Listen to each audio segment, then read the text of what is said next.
Hello student, मैं संजय चौहान, भूगोल का अध्यापक। आज हम बच्चों क्लास 11 का लेसन नंबर 6 भू आकृतिक प्रक्रियाएं जो टॉपिक है उसका हम अध्ययन करते हैं। बच्चों, भू आकृतिक जो प्रक्रिया है उसको मूल रूप से अपन दो प्रकार के बलों से पढ़ते हैं, बहिर्जनित बल और अंतजनित बल। हमने बहिर्जनित बल को अपन पटल विरूपण और ज्वालामुखीता के आधार पर पढ़ा, और फिर बहिर्जनित जो बल होता है वो उसमें हमने 3 रूपों में पढ़ा। रासायनिक बहिर्जनित बल, भौतिक या यांत्रिक बहिर्जनित बल और जैविक बहिर्जनित बल। ठीक है, हमने भौतिक या यांत्रिक अपक्षय या बहिर्जनित बल, उसके अंदर बच्चों भार वहीनीकरण, दूसरा तापक्रम में परिवर्तन, तीसरा हिमकरण, पिघलन एवं तुषार वेजिंग, और चौथा लवण अपक्षय। इन चारों के बारे में हमने भौतिक या यांत्रिक अपक्षय के अंदर विस्तार के बारे में जानकारी प्राप्त की। पिछला जो वीडियो था हमारा वो किससे संबंधित था? हिमकरण, पिघलन एवं तुषार। इसमें हमने क्या पढ़ा बच्चों कि जब किसी सेलों के दरारों में जल अधिक तापमान गिर जाने के कारण हिमकरण में परिवर्तन हो जाता है। किसमें परिवर्तन हो जाता है? हिमकरण। लेकिन तापमान की वृद्धि हो जाने से, सेलों के तापमान में वृद्धि हो जाने से हिमकरण क्या हो जाता है? पिघल जाता है। हिमकरण क्या हो जाता है? पिघल जाता है। और यही प्रवृत्ति कालांतर में लंबे समय तक चलती रहती है। हिमकरण होता रहता है, पिघलन होता रहता है। इस तरह उन सेलों के अंदर क्या पैदा हो जाती है? दरारें। क्या पैदा हो जाती है? दरारें। और दरारें भी धीरे धीरे चौड़ी और मोटी होती जाती हैं, और अंत में जाकर वो चट्टान टूट जाती है। क्या हो जाती है? टूट जाती है। और टूट जाने के बाद उस प्रवृत्ति को हम तुषार वेजिंग के नाम से या कहा जाता है। ठीक है बच्चों, अब तुषार क्या है? जब किसी क्षेत्र में तापमान 0 डिग्री सेंटीग्रेड से कम, जब किसी क्षेत्र में तापमान 0 डिग्री सेंटीग्रेड से कम हो जाता है, उस तापमान को हम तुषार के प्रकृति में लेते हैं, जब वर्षा भी बर्फ के तुलों के रूप में होती है, जिसे हिमकरण कहा जाता है या हिम वर्षा कहा जाता है। लवण अपक्षय। लवणीय अपक्षय तापीय प्रक्रियाएं, जल योजन और क्रिस्टल के कारण वो वृद्धि करते हैं और सेलों को तोड़ने में क्या करते हैं? सहायक होते हैं। देखो, लवण होते हैं किसके साथ? तापीय प्रक्रिया। अगला जल योजन, अगला क्रिस्टलन या क्रिस्टलीकरण। इन तीनों प्रक्रियाओं के कारण इनके आयतनिक में वृद्धि होती है, या इन खनिजों के अंदर क्या होती है? वृद्धि हो जाती है, जिससे कालांतर में इनके अंदर दरारें पड़ जाती हैं। फिर दरारें धीरे धीरे और विस्तारित होती जाती हैं, मोटी होती जाती है। अंत में जाकर कालांतर में ये सेल लवणीय तत्वों के कारण टूटकर बिखर जाती है। उसी को हम लवणीय अपक्षय कहते हैं। क्या कहते हैं? लवणीय अपक्षय। ठीक है बच्चों, ये था हमारा पिछले वीडियो पर। आज हम जैविक अपक्षय के बारे में पढ़ेंगे। किसके बारे में पढ़ेंगे? जैविक अपक्षय के बारे में। और साथ में हम जैविक अपक्षय से क्या महत्व है उसके विविधता से साथ जानकारी प्राप्त करें। अब हम सबसे पहले लेते हैं जैविक तत्व। क्या है? जैविक तत्व ऐसे तत्व जिसमें जीवों के अंश या तत्व होते हैं उसे जैविक तत्व कहता है। ऐसे तत्व जिसमें जीवों के अंश या तत्व होते हैं उसे क्या कहते हैं? जैविक तत्व। जैसे एग्जाम्पल के रूप में वनस्पति की जो पत्तियां चट्टानों के अंदर पाई जाती हैं तो किस में आती है? जैविक तत्व में आती है। किस में आती है? जैविक तत्व।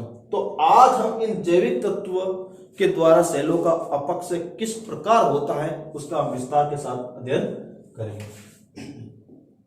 जैविक कार्य एवं अपक्षय, मतलब जीवों के कौन से कार्य के कारण सेलों का अपक्षय हो जाता है उसी को जैविक अपक्षय के अंतर्गत लिया जाता है। अब इसका पहला बिंदु देखते हैं।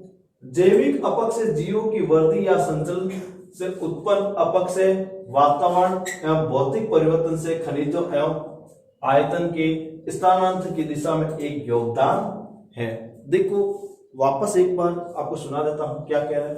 जैविक अपक्षय जीवों की वृद्धि, पहला पॉइंट क्या कह रहा है? जैविक अपक्षय में किसकी वृद्धि होनी जरूरी है? जीवों की वृद्धि या संचलन से उत्पन्न, मतलब या फिर उस क्षेत्र में जीवों की वृद्धि हो या फिर वो जीव एक स्थान से दूसरे स्थान पर क्या करे? संचलन करे। और उस संचलन से उत्पन्न अपक्षय वातावरण, मतलब उन संचलन के कारण जो अपक्षित वातावरण एवं भौतिक परिवर्तन से खनिजों और उनके जो भौतिक परिवर्तन है उनके खनिजों एवं आयतन के स्थानांतरण की दिशा में एक योगदान होता है। मतलब जब जीवों की वृद्धि होती है वो एक स्थान से दूसरे स्थान पर जब संचलन करते हैं तो उन अपक्षय वातावरण और भौतिक परिवर्तन से उन खनिजों के आयतन में क्या हो जाती है? वृद्धि हो जाती है और आगे जाकर यही अपक्षय का कारण बनते हैं। उसी को हम जैविक अपक्षय के अंतर्गत लेते हैं। केंचुओं, किसानों के मित्र, केंचुओं, दीमक, चूहों, कृंतकों इत्यादि जैसे जीवों द्वारा बिल खोदने या वेजिंग के द्वारा नई सत्ता का निर्माण करते हैं। देखो केंचुए हैं जो किसानों के मित्र हैं, चूहे हैं, दीमक हैं, ये सारे जीव क्या करते हैं? जमीन के अंदर बिल खोदते या गड्ढा बना देते हैं जिससे जमीन की अंदर वाली मिट्टी को बाहर और बाहर वाली मिट्टी को अंदर, इस तरह ये प्रोसेस हो जाता है जिससे एक नई सत्ता का क्या होता है? निर्माण होता है। मतलब ऊपर वाली मिट्टी नीचे चली जाती है, नीचे वाली ऊपर आ जाती है जिससे ऊपरी सत्ता जो नवीन बनती है वो उपजो बन जाती है।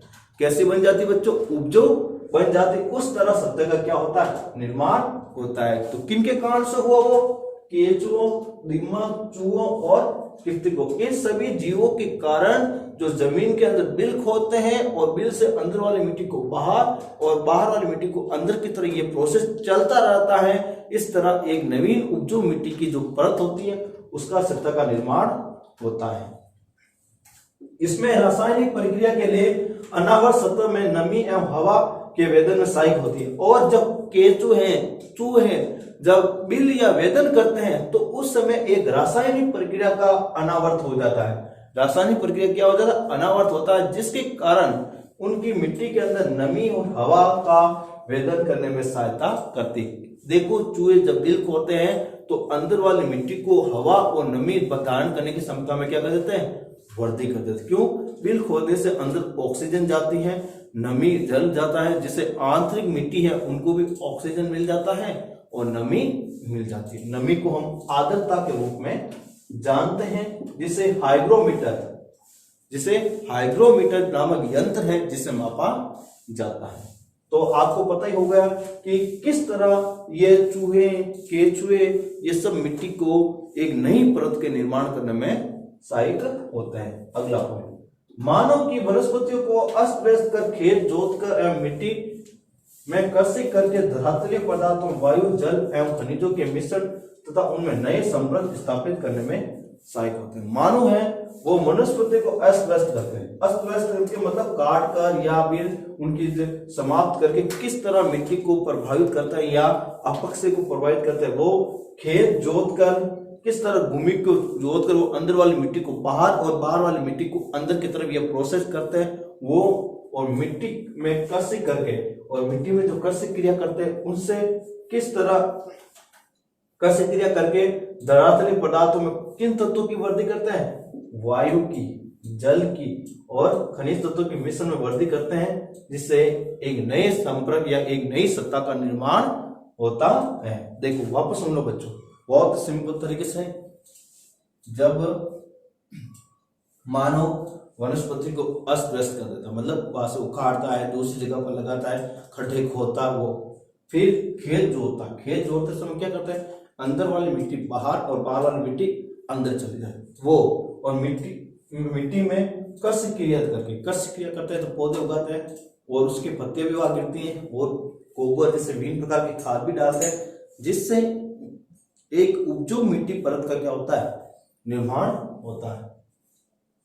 ठीक है बच्चों, तो इसमें एक शब्द आया वनस्पति।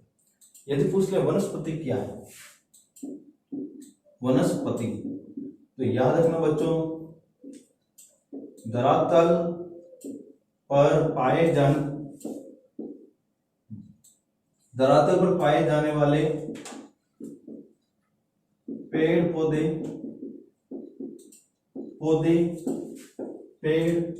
लिख देते हैं डायरेक्टली, पेड़ पौधे व घास को वनस्पति कहा जाता है।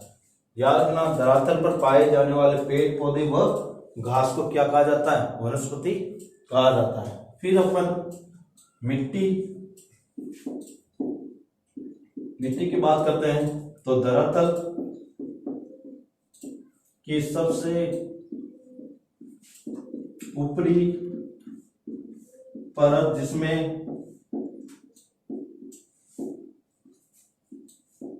जैविक तत्व व ह्यूमस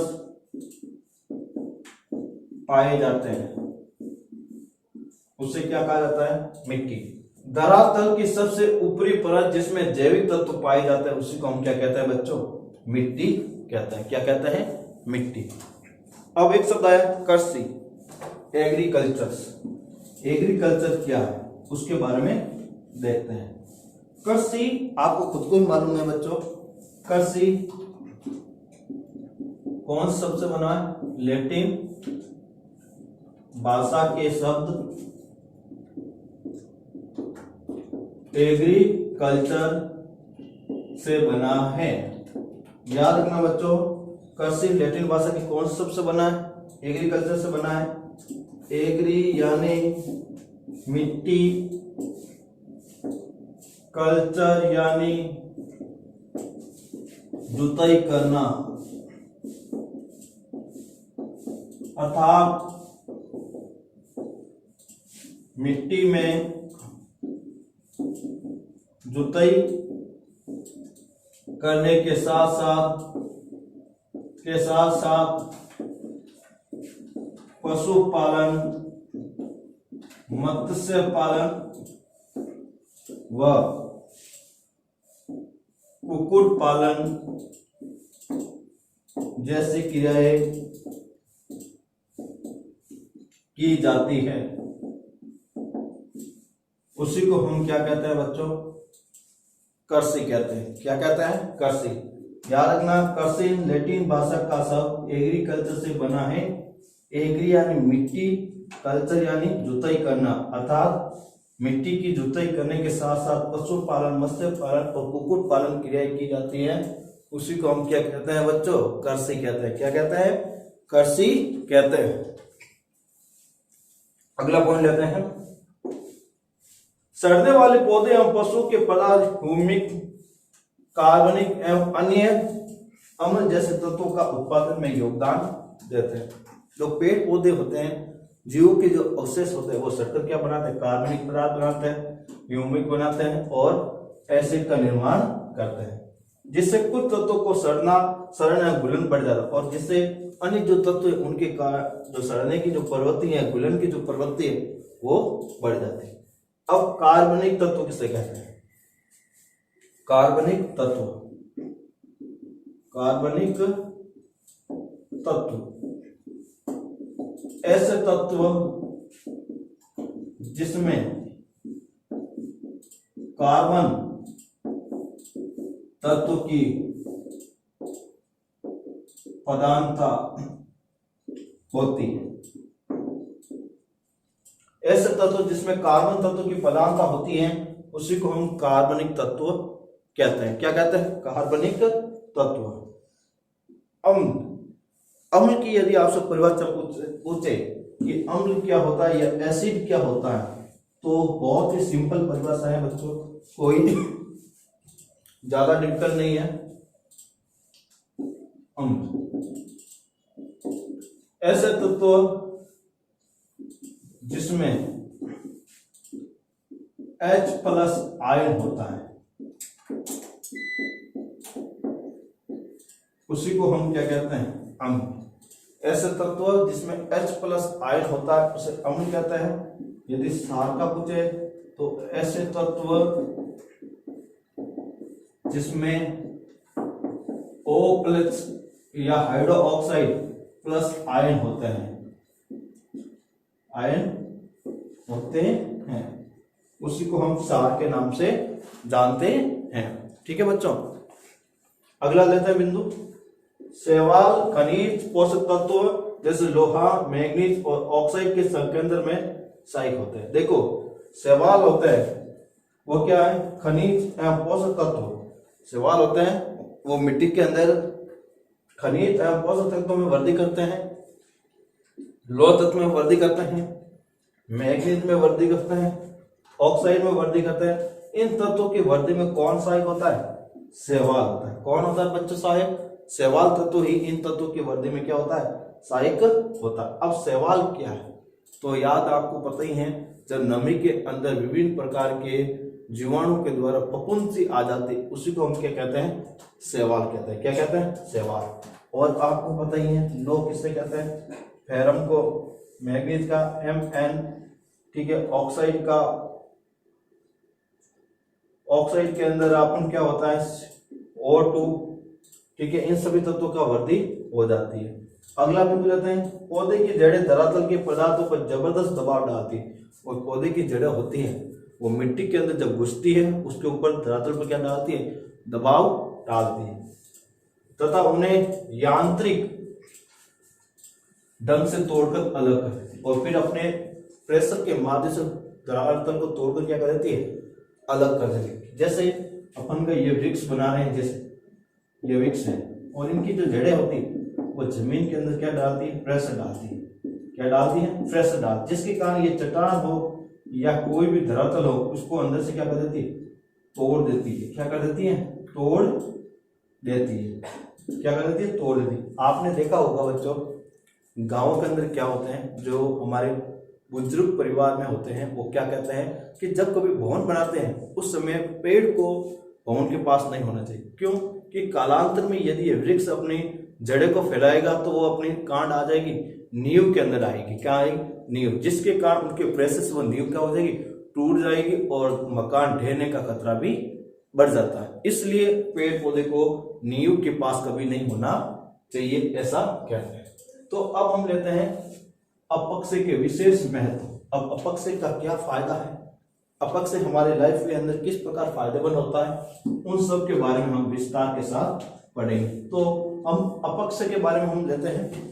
सबसे पहले अपक्षय का अर्थ तो आपको खुद को ही मालूम है, मैंने आपको पहले भी बताया कि चट्टानों का अपने मूल स्थान पर टूटकर बिखरने की जो प्रक्रिया होती है उसे को हम अपक्षय कहते हैं। ठीक है, अपक्षय प्रक्रिया में सेलों को छोटे छोटे टुकड़ों में तोड़कर तथा न केवल आवरण प्रस्थ एवं मृदा निर्माण के लिए मार्ग प्रस्थ होती है। देखो अपक्षय प्रक्रिया है वो सेलों को छोटे छोटे टुकड़ों में क्या कर देती है, तोड़ देती है, जिससे सेलों का ऊपरी आवरण तो हटता ही है, साथ में मृदा या मिट्टी बनने की जो निर्माण की जो प्रक्रिया है उसको भी अग्रसर करता है। एग्जाम्पल सीधा ही हमने पूछ ले कि मिट्टी निर्माण प्रक्रिया क्या है, तो इसमें क्या पढ़ते हैं अपन।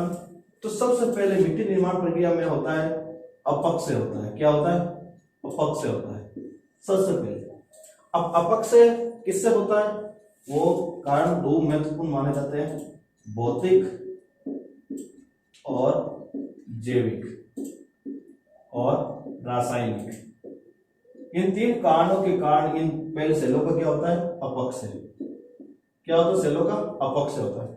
फिर सेलों का अपक्षय होने के बाद इसका अगला प्रोसेस होता है बच्चों अपर्दन। क्या होता है? अपर्दन। जब सेलें टूट जाती हैं तो हवा और जल और बहुत सारे ऐसे कारक है जिनके कारण उन सेलों का क्या हो जाता है? अपर्दन होता है। फिर तीसरा कारक होता है अपक्षय के अपर्दन के बाद निक्षेपण। क्या होता है? निक्षेपण। क्या होता है? निक्षेपण। जब कभी इन सेलों का अपर्दन होकर किसी जगह पर जमा हो जाता है और फिर उसका कारण किसका निर्माण होता है? मिट्टी का। किसका निर्माण होता है? मिट्टी का।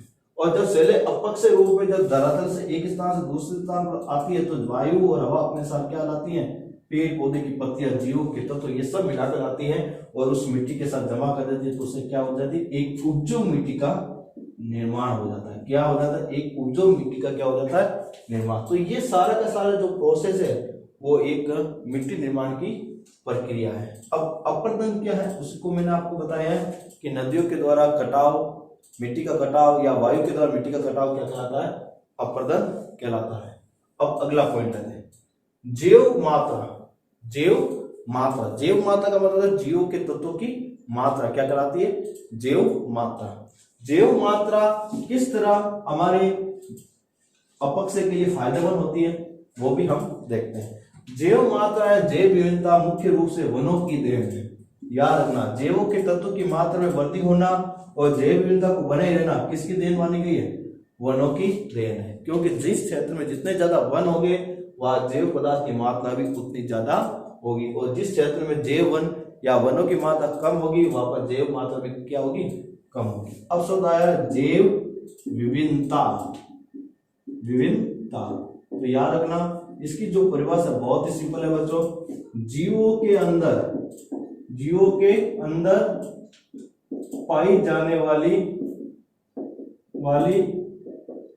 विभिन्नता को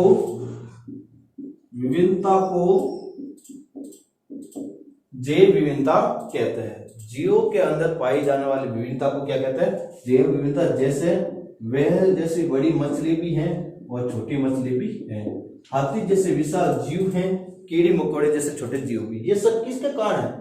जैव विभिन्नता के कारण। और आपको पता ही है 22 मई किस रूप में मनाया जाता है? जैव विभिन्नता दिवस के रूप में मनाया जाता है। नोट करके याद रखना, 22 मार्च जल दिवस, 22 अप्रैल पृथ्वी दिवस और 22 मई जैव विविधता दिवस। जैव विविधता दिवस ये आपको याद भी रखना है। क्रमबद्ध महीने में एक ही तारीख पर ये मनाया जाता है। मार्च अप्रैल मई क्रमबद्ध महीना हो गए, 22 तारीख है जल दिवस, पृथ्वी दिवस और जैव विविधता दिवस मनाया जाता है।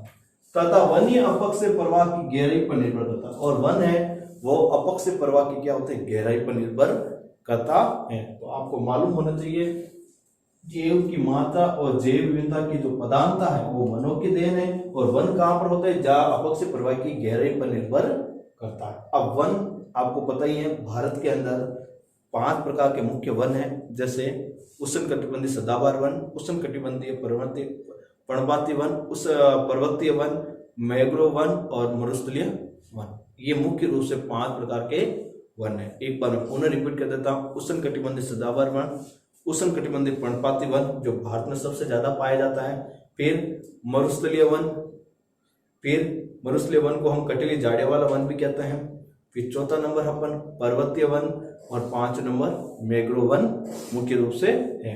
अब हम देखते हैं नेक्स्ट पॉइंट को। नेक्स्ट पॉइंट सेलों का अपक्ष ना हो तो अपर्दन का कोई महत्व नहीं होता है।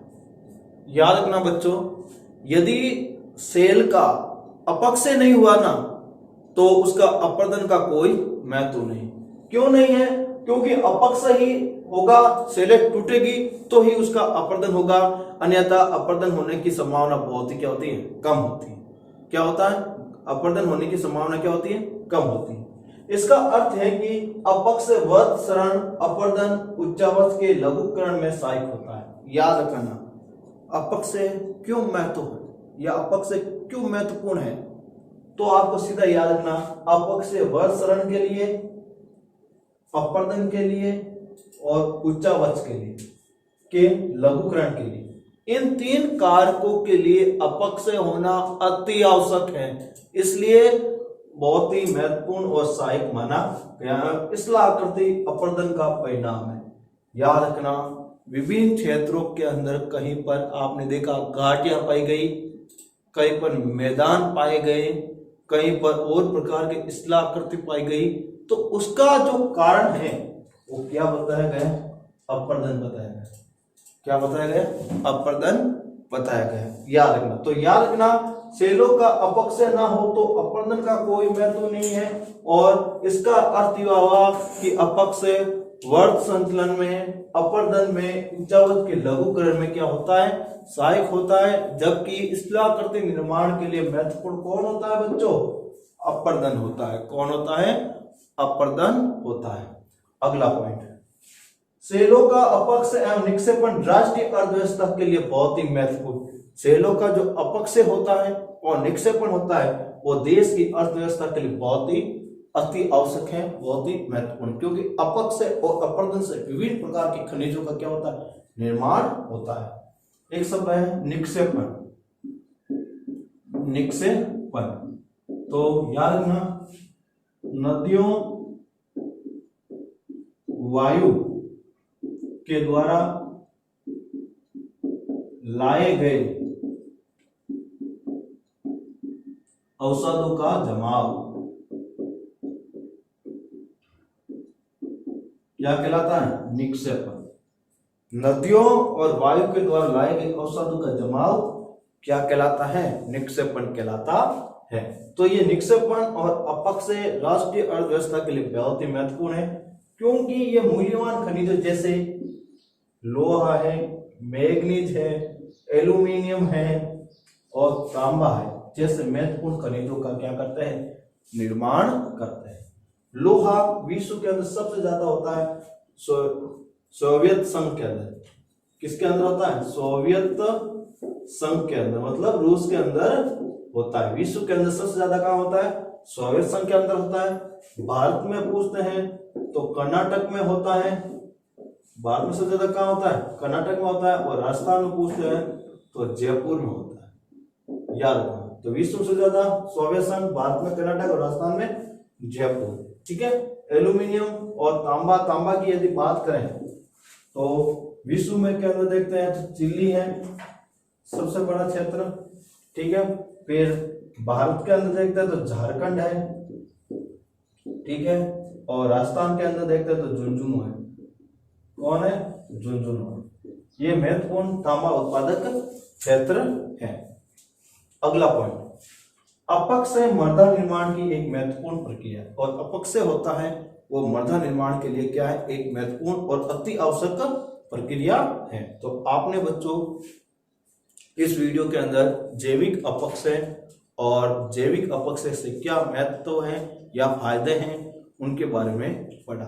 अब हम जब नेक्स्ट वीडियो होगा, नेक्स्ट वीडियो के अंदर हम वर्त संचलन, मर्द संचलन, जो गुरुत्वाकर्षण और ढाल के कारण होते हैं उनका हम विस्तार के साथ अध्ययन भू आकृति प्रक्रिया टॉपिक के अंतर्गत करेंगे।